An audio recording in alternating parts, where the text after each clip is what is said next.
So why is it so important for us to become our own best friend? It's not really optional when it comes to healing. I don't know about you, but I tend to be the hardest on myself, right? Like the pressure comes from the inside. The pressure is like, I can't believe that you did that.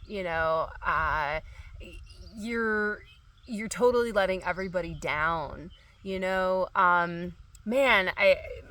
my brain up here can be really cruel. And the reality is, all of those voices that are making you feel guilty, ashamed, small, they're voices of protection, right? A long time ago, we learned I'm safer if I'm small. I'm safer if I'm quiet. I'm safer if I, don't ruffle anybody's feathers. I'm safer if I, X, Y, Z. And it's really like an innocent, beautiful thing in that way. But what ends up happening is that the level of stress, of physiological in our bodies, chemical wise stress that we experience from the ways that we guilt and shame ourselves ends up perpetuating these behaviors, these patterns, these things that we are trying to change and we're trying to shift, So this is a firm and gentle invitation to learn what it means to be your own best friend. When that voice starts to come in and say, how dare you? Who do you think you are? You really need to shut up.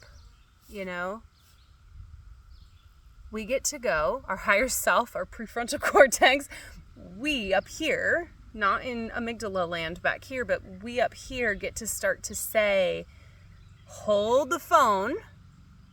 I do not talk to myself that way. That is an unacceptable way to talk to me. And it can feel really strange at first. And then that voice of protection might come in and be like, well, if you don't let me talk to you this way, then you're going to end up doing X, Y, Z. I'm keeping you safe. I'm protecting you. You better listen to me.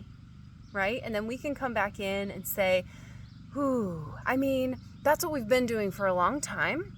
And it's not working. It's not. So I'm going to try something new. All right? And thank you for all the ways that you've tried to protect me. And I'm going to try something new. And I'm going to create this centered space within me where speaking to myself in that sort of negative way is not allowed. Right? Then we start to get, into, we're not perfect beings, right? Doing that self-reflection is important, right? So we want to do self-reflection. If somebody reflects something to us, saying that we're this way, that way, or the other way, we can take a moment and really work that through. Okay, logically, is that what makes sense? What part of that is true? When that part of ourselves wants to come in and say, well, you're just blah, blah, blah, blah, blah, blah. We can take that blah, blah, blah, blah, blah, blah, and vet it, basically.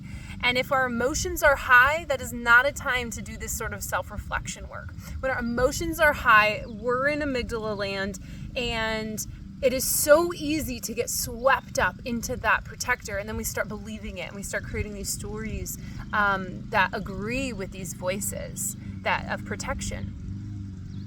And so, we want to feel our feelings. We want to sit with them. We want to be with them. We want to feel them in our bodies. We want to have human emotions as part of the human experience. It's a beautiful thing and can be a frustrating thing at times.